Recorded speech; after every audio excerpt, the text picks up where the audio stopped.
প্রিয় শিক্ষার্থীরা, আসসালামু আলাইকুম।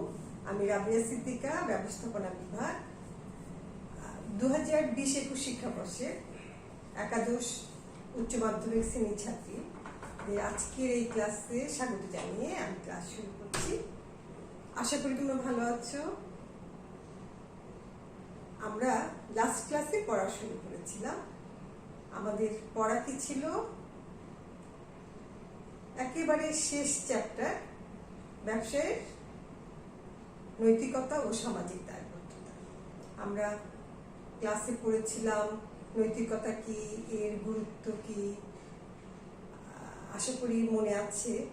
এর মধ্যে বই কিনেছো এবং বই থেকে তোমরা এই বিষয়গুলো একটু একটু করে পড়ছো, কারণ না পড়লে আমরা পড়েই যাব, কিন্তু তোমাদের পড়া সব জমে যাবে। পরে একসাথে এতগুলো পড়া কিন্তু তোমরা শেষ করতে পারবে না। তাহলে আশা রাখছি তোমরা পড়া শুরু করেছো। তারপর আমি একটু রিকল করছি গত ক্লাসের পড়াটা। আমরা কি পড়েছিলাম? নৈতিকতা কি? নৈতিকতা হচ্ছে একটা ভালো মন্দ বুঝে চলার একটা বিষয়, একটা স্থির বিষয়, যেটা সবসময় ভালোকেই দিক নির্দেশনা দেয়। এর সাথে কি জড়িত ছিল? মূল্যবোধ। মূল্যবোধ কি? মূল্যবোধ হচ্ছে ভালো মন্দ বোঝার যে বোধ শক্তি, সেটা হচ্ছে মূল্যবোধ। আমরা নৈতিকতা ও মূল্যবোধকে আলাদা করতে পেরেছি। নৈতিকতার সাথে মূল্যবোধ সংশ্লিষ্ট এবং ওতপ্রোতভাবে জড়িত, আমরা সেটাও জানি। একটা নৈতিকতাকে গড়ে তুলতে হলে একটা ভালো মূল্যবোধের প্রয়োজন, তাই না? এটা আমরা জেনেছি গত ক্লাসে। আর উন্নত মূল্যবোধের জন্য কি প্রয়োজন? যে কোনো সমাজে, যে কোনো জাতির জন্য কি প্রয়োজন? সুশিক্ষার প্রয়োজন। আরো কি প্রয়োজন? সামাজিক যে সম্প্রীতি আছে সেটার প্রয়োজন। আর আরেকটা প্রয়োজন হচ্ছে সামাজিক ও ধর্মীয় যে চর্চা আছে, সেটাকে, যে সংস্কৃতি আছে সেটাকে চর্চা করা। প্রত্যেকটা ধর্মের যে দিকগুলো আছে, কোনো ধর্মই কিন্তু খারাপ কিছু বলে না। যেমন ইসলাম শান্তির কথা বলে, খ্রিস্টান ধর্ম প্রেমের কথা বলে, ভালোবাসার কথা বলে, মানব জাতিকে ভালোবাসার কথা বলে। এরকম হিন্দু প্রাচীন ধর্ম, সেটাও আমাদেরকে ভালো বোধটাই শেখায়। প্রত্যেকটা ধর্ম, খ্রিস্টান ধর্ম অহিংস নীতির কথা বলে। তাহলে এই যে প্রত্যেকটা ধর্মের ভালো দিকগুলোর যে চর্চা, যে সংস্কৃতি, একটা পরিবেশ গড়ে তোলা, সেটা দিয়ে আমাদের মূল্যবোধটা কি হয়? গঠন হয়। আমাদের মূল্যবোধ যত উন্নত হবে, আমাদের নৈতিকতারও সে তত দৃঢ়তা আসবে। তাহলে আমরা এগুলো সব পড়েছি। সাথে আর পড়েছিলাম যে নৈতিকতার গুরুত্ব। হ্যাঁ, গুরুত্বতে আমরা পড়েছি ব্যক্তিক শুদ্ধি, তারপরে সামাজিক সম্প্রীতি, তারপর ব্যবসায়িক সুনাম, একটি দেশের ভাবমূর্তি তৈরি করা। আচ্ছা, এগুলো আর আলোচনা করার দরকার নেই। কিন্তু আমরা আজকে যা পড়বো সেটা দেখো। আমরা একটু বোর্ডে তাকাও। আমি বোর্ডে তোমাদের জন্য লিখেছি, এটা হচ্ছে ব্যবসায়ের সামাজিক দায়বদ্ধতা এবং সাথে এর গুরুত্বপূর্ণ। ব্যবসায় সামাজিক দায়বদ্ধতা পড়তে গেলে আমাদেরকে কি জানতে হবে? দায় কি? দেখো, দায় কি? এই দায়সী একটা বোধ শক্তি, অনুভূতি। যেমন মূল্যবোধকে আমরা বলি একটা ধারণা, বোধ, ঠিক দায়ও একটা বোধ। যেমন দায় বোধ একজনের কাছে এক এক রকম। আজকে আমি তোমাদেরকে যে পড়াতে আসছি, আমার একটা দায়িত্ববোধ থেকে আসছি, আমার একটা কর্তব্য থেকে আসছি। আগে আমাকে জানতে হবে আমার কর্তব্যটা কি, আমি কেন এই কাজ করব, আমাকে কেন করতে হবে। আগে কেনর প্রশ্ন যদি আমরা খুঁজি, তখন যদি এই কেনর মধ্যে আমি জানি যে হ্যাঁ, এটা আমারই জন্যে বাধ্য, কত একটা ব্যাপার, বাধ্যবাধকতা আছে যে আমাকে এটা করতে হবে, সেই বোধটা থেকেই দায় সৃষ্টি। যেমন তুমি তোমার মা বাবার জন্যে কর্তব্যবোধ থেকে কিছু করার কথা ভাবছো, তাহলে আগে তোমাকে ভাবতে হবে, কর্তব্যটা বুঝতে হবে, তারপর তুমি দায়ে আসবে। ঠিক আমাদের পরিবেশের প্রতি, আমাদের দেশের প্রতি, আমাদের সমাজের প্রতি আমাদের যে কর্তব্য বোধ, সে বোধ থেকেই দায়ের সৃষ্টি। তাহলে দায় কি? দায় হচ্ছে একটা কর্তব্য পালনের আবশ্যকতা বা গরজ। এটা তোমাদের 1 নম্বরে যখন প্রশ্ন আসবে সেটার উত্তর করতে হবে। দায় কি বললেই তোমরা বলবা দায় হচ্ছে কর্তব্য পালনের একটা আবশ্যকতা বা গরজ। তাহলে সমাজের প্রতি ব্যবসায়ীদের যে দায়বদ্ধতা, যে দায়, যে কর্তব্যবোধ, সেটা থেকেই ব্যবসায়ের সামাজিক দায়বদ্ধতা এসছে। দেখো, ব্যবসায়ের সামাজিক দায়বদ্ধতা, এই ব্যবসায়ীদের সমাজের প্রতি যে কর্তব্যবোধ, যে দায়, সেটা থেকেই দায়বদ্ধতা। তাহলে ব্যবসায়ীরা কেন সমাজের প্রতি দায়বদ্ধ সেটা আমাদেরকে ভাবতে হবে। একজন ব্যবসায়ী না শুধু, আমরা সবাই কিন্তু সমাজের প্রতি কম বেশি দায়বদ্ধ। যে যার অবস্থান থেকে, যে যার পরিস্থিতি থেকে, যে যতটুকু করতে পারবো অতটুকু থেকে আমরা সবাই দায়বদ্ধ। যেমন তুমি হাঁটতে গিয়ে রাস্তায় যদি একটা ময়লা পড়ে থাকতে দেখো, সেটা তুলে নাও, সেটা কিন্তু তুমি কর্তব্যবোধ থেকে করছো। তারপর তুমি খুব সাউন্ড দিয়ে কখনো টিভি ছাড়বা না। কেন ছাড়বা না? পাশে কারো কি হবে? অসুবিধা হবে। এগুলো হচ্ছে তোমার কর্তব্যবোধ, তোমার থেকে জাগ্রত একটা দায়, যেটা তুমি করছো না। কেন করছো না? আরেকজনের অসুবিধা হবে। আবার কিছু ভালো কাজ করছি, কেন করছি? আরেকজনকে উপকার করার জন্য। সেগুলো হচ্ছে আমাদের সাধারণ মানুষের কিছু দায়বোধ, কর্তব্যবোধ। কিন্তু ব্যবসায়ী হিসাবে যদি আমরা চিন্তা করি, এটা একটু ভিন্ন ধর্মে আমরা চিন্তা করবো, ভিন্ন ধর্মী চিন্তা করবো। সেই চিন্তাটা কেন আসবে? ব্যবসায়ীরা যেহেতু আমাদের সমাজ থেকে কি পায়? কিছু না কিছু সুবিধা পাচ্ছেন। কিভাবে পাচ্ছেন? আমাদের দিয়ে। আমরা তাদের পণ্য ক্রয় করছি, এই সমাজ থেকে, দেশ থেকে তারা কাঁচামাল সংগ্রহ করছে, তাদেরকে সহায়তা করার জন্য বেশ কিছু দল একত্রিত হয়ে তাদের সহায়তা করছে। যেমন শ্রমিকরা, সরবরাহকারীরা, যারা পণ্য তাদেরকে পাঠিয়ে দেয় ওরা। তাহলে এদের সবার প্রতি একটা কর্তব্যবোধ আছে, সেই বোধ থেকেই তাদের দায়টা জাগ্রত হয়, এবং সেটাই হচ্ছে ব্যবসায়ীদের সামাজিক দায়বদ্ধতা। ওদের জন্য ভালো কিছু করা, ওদের জন্য কল্যাণকর কিছু করা, সেটাই হচ্ছে ব্যবসায়ের সামাজিক দায়বদ্ধতা। তাহলে আমরা জেনেছি দায় কি, এরপর জেনেছি ব্যবসায়ের সামাজিক দায়বদ্ধতা কি। কারণ ব্যবসায়ী হিসাবে যখন তুমি সমাজে প্রতিষ্ঠিত হবা, তোমার এই দায়বোধটা আসতে হবে, এবং তোমাকে সেই দায়বোধ নিয়ে তোমাকে কাজ করতে হবে। এখন আমরা এটা বলবো না একজন ব্যবসায়ী যে যতটা মুনাফা অর্জন করছেন তার সবটাই দায়বদ্ধতা কি খরচ করে ফেলবে, না। সে তার পরিমিত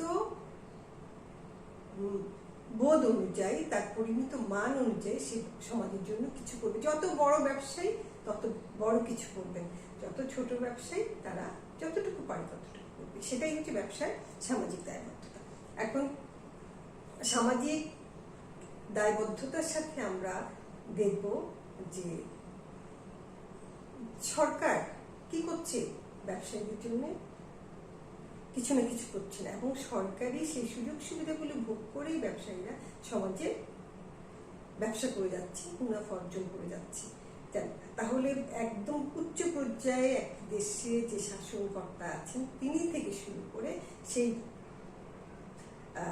শাসন সমাজ থেকে শুরু করে একেবারে আমাদের সমাজের যে অবহেলিত একেবারে যে ছোট্ট অংশটুকু সমাজে, সেটা পর্যন্ত কিন্তু ব্যবসায়ীরা তাদের দিয়ে কিন্তু সমাজটাকে থেকে চুষে নিচ্ছে, সমাজটার মাধ্যমে তারা কিছু পাচ্ছে। এই যে সমাজ তাকে তাদের যা দিচ্ছে তার প্রতিদান হিসাবে তারা সমাজকে দেবে, সেটাই হচ্ছে ব্যবসায়ের সামাজিক দায়বদ্ধতা।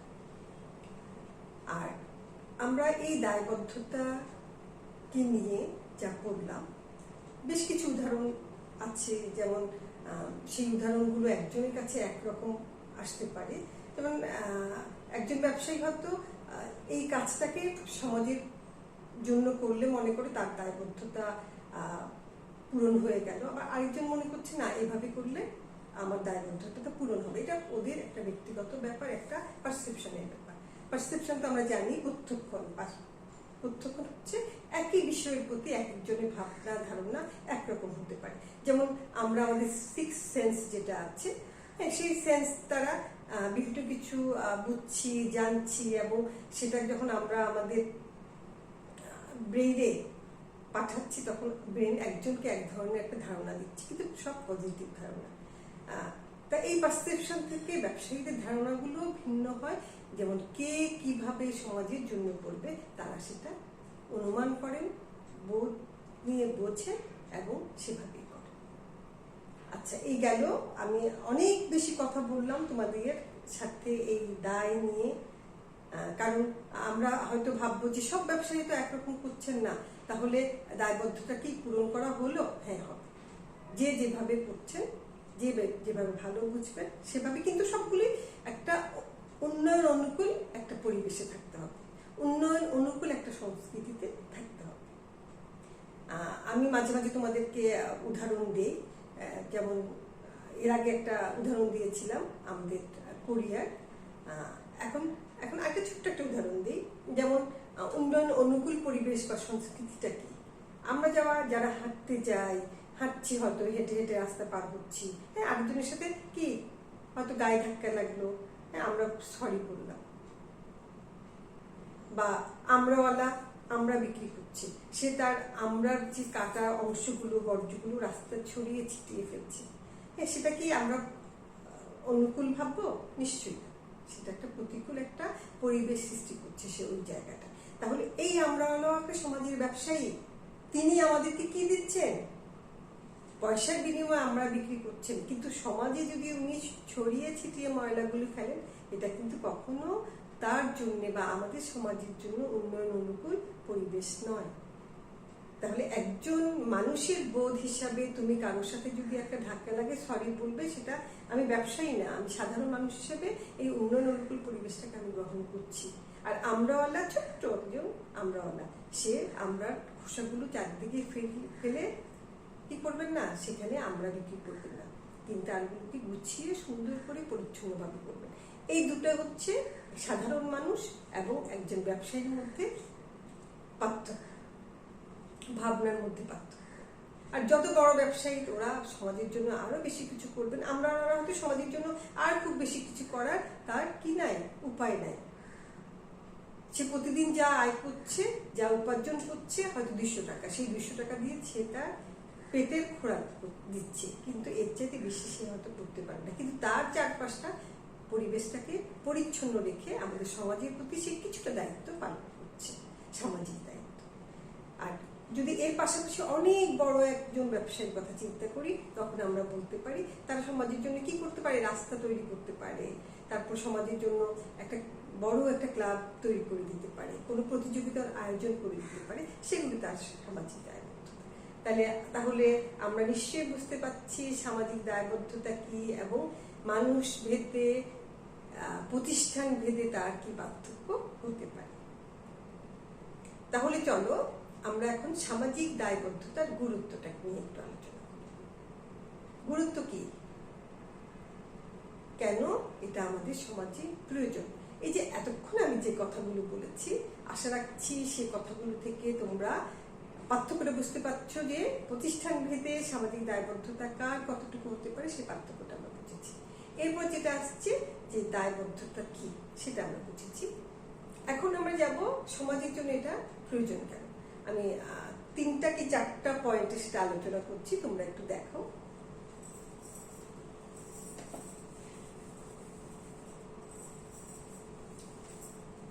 1 নাম্বার, এটা কি সামাজিক দায়বদ্ধতার গুরুত্ব। যে পয়েন্টগুলো তোমাদেরকে আমি দেব সেগুলো হচ্ছে সামাজিক দায়বদ্ধতার গুরুত্ব। 1,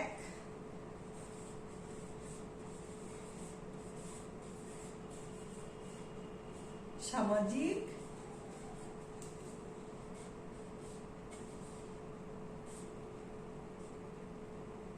বিপর্যয় রোধ। রোধ এটা কি? আমরা যারা ব্যবসায়ী, আমাদের ব্যবসার মাধ্যমে সমাজে যে অংশটুকু ক্ষতিগ্রস্ত হচ্ছে, একটু আগে আমি ছোট্ট আমরাওয়ালার উদাহরণ দিলাম, সেটি ছড়িয়ে ছিটিয়ে ময়লাগুলো চারদিকে ফেলে রাখে, প্রতিদিন মশা হবে, মাছি হবে, দুর্গন্ধ হবে, তাহলে সমাজ বিপর্যস্ত হবে। আর এখন যদি আরো বড় কোনো ইন্ডাস্ট্রি হয়, যাদের বর্জ্য, যাদের রাসায়নিক পদার্থ এবং তরল রাসায়নিক পদার্থগুলো প্রতিনিয়তই সমাজে কি আসছে, তাদের নির্গত ধোঁয়া আমাদের বাতাসের সাথে মিশে আমাদের বাতাসকে কি করছে? নষ্ট করছে, স্বাভাবিকতা নষ্ট করছে, বায়ু, তারপরে মাটির স্বাভাবিকতা নষ্ট হচ্ছে, পানির স্বাভাবিকতা নষ্ট হচ্ছে। এই সবগুলো মিলে যে ব্যবসায়ীদের জন্যে, যে কারখানাগুলোর জন্যে আমাদের সমাজে বিপর্যয় আসছে, সেগুলো রোধ করা একান্তভাবে সামাজিক দায়বদ্ধতার মাধ্যমে সম্ভব। যখন তিনি ভাববেন যে সমাজ আমার কাছে কি পাবে, আমি কি সেটা দিচ্ছি, তখনই কিন্তু সেই ব্যবসায়ী বা সেই প্রতিষ্ঠান সমাজের এই বিপর্যয় থেকে সমাজকে রক্ষা করার কথা চিন্তা করবে। তাহলে আমাদের প্রতিনিয়ত ব্যবসায়ী বা প্রতিষ্ঠান বা যে কোনো একটা বড় শিল্প প্রতিষ্ঠানের দ্বারা যে সমাজের যে বিপর্যয় হচ্ছে তা রোধ করার জন্য আমাদের সামাজিক দায়বদ্ধতার গুরুত্ব অনেক বেশি। এরপর যে পয়েন্টটা আমরা আলোচনা করতে পারি সেটা হচ্ছে সহযোগিতার গুরুত্ব। সহযোগিতার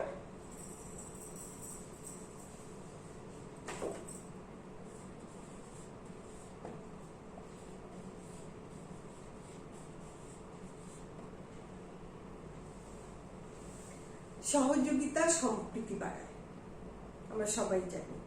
এই মুহূর্তে তোমরা যারা আছো ছাত্রী, ওরা কিন্তু একটা ক্লাসে যখন একসাথে থাকো, একজন এক স্কুল থেকে আসো, হ্যাঁ, একজন এক জায়গা থেকে আসো, কিন্তু তোমাদের মধ্যে ঠিক আমরা যা দেখি 2 মাসের মধ্যে খুব একটা সম্প্রীতি গড়ে ওঠে।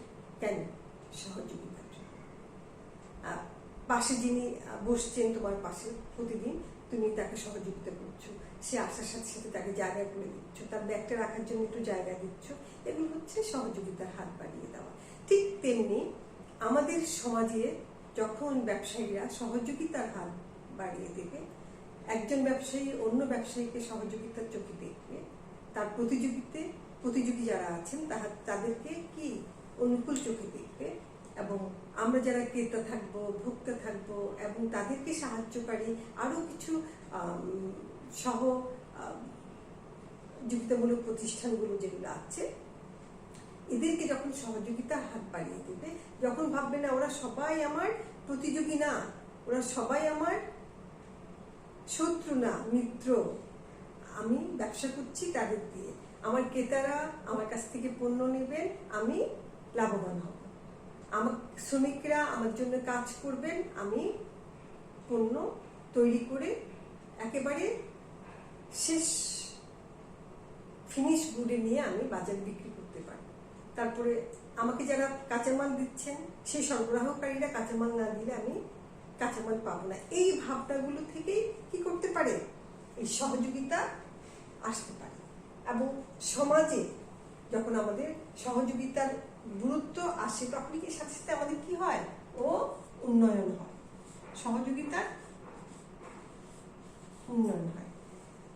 আমরা যখন দেখি আমাদের ব্যবসায়ীরা আমাদের কথা ভাবে, আমি ক্রেতা যখন দেখবো যে আমার ক্রেতার কথা ভাবছে, সরবরাহকারী যখন দেখবে যে না আমরা যারা সরবরাহকারী আছি আমাদের কথা ভাবছে, সরকার যখন দেখবে না সরকারের কথা ভাবছি, সব ভালো ভাবনাগুলোকে আমরা কি করব? সহযোগিতায়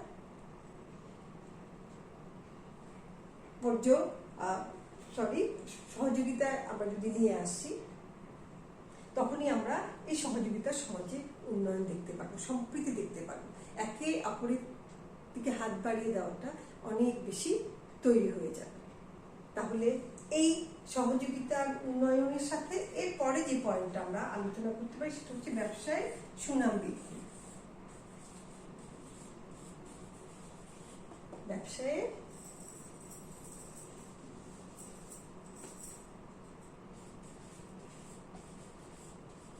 সুনাম বৃদ্ধি। আমি এতক্ষণ যে পয়েন্টগুলো আলোচনা করলাম, একটা হচ্ছে সামাজিক বিপর্যয় রোধ, আরেকটা হচ্ছে সহযোগিতার উন্নয়ন, গুরুত্ব ও উন্নয়ন। এখানে জায়গা নেই তাই আমি লিখতে পারছি না, দেখো গুরুত্ব ও উন্নয়ন ছোট্ট করে লিখছি। হ্যাঁ, এখন সহযোগিতার গুরুত্ব এবং সেই গুরুত্ব বুঝবে, তারপর উন্নয়ন করবে। গুরুত্ব বুঝে যখন ওই অনুযায়ী কাজ করবে তখনই উন্নয়ন হবে। এবং সর্বশেষ এই দুটো কাজের মাধ্যমে আমাদের ব্যবসায় সুনাম বৃদ্ধি হবে এবং ব্যবসায়িক ভাবমূর্তির জন্য আন্তর্জাতিক অঙ্গনে একটি দেশের ব্যবসা অনেক দূরে এগিয়ে যেতে পারে ব্যবসায় সুনাম বৃদ্ধির মাধ্যমে। তাহলে আমরা আজকে যে পয়েন্টগুলো পড়লাম সেগুলোর মাধ্যমে আমরা কি জানলাম? ব্যবসার সামাজিক দায় কি, দায়বদ্ধতা কি, দায়বদ্ধতাগুলো কেন প্রয়োজন। 3টা প্রশ্ন পড়েছি। দায় 1 নম্বরের জন্য আসতে পারে, তারপর দায় 2 নম্বরের যে তোমাদের জ্ঞানের প্রশ্নের জন্য, তারপরে উচ্চতর দক্ষতা প্রয়োগ। হ্যাঁ, প্রত্যেকটা জন্য আমাদের আজকের এই পয়েন্টগুলো প্রয়োজন, কারণ আমাদের উদ্দীপকে যে প্রয়োগের প্রশ্ন থাকে সেখানে অহরহ দায়বদ্ধতা নিয়ে প্রশ্ন আসে। আগামী ক্লাসে ইনশাল্লাহ আমরা ব্যবসায়িক পরিবেশ পড়ব এবং পরিবেশের বিভিন্ন উপাদানগুলোর প্রভাব পড়ব। আজকে এই পর্যন্তই। আশা রাখি তোমরা সুস্থ থাকবে, ভালো থাকবে এবং আগামী ক্লাসে আমন্ত্রণ রইল। আল্লাহ হাফিজ, ভালো থাকবে।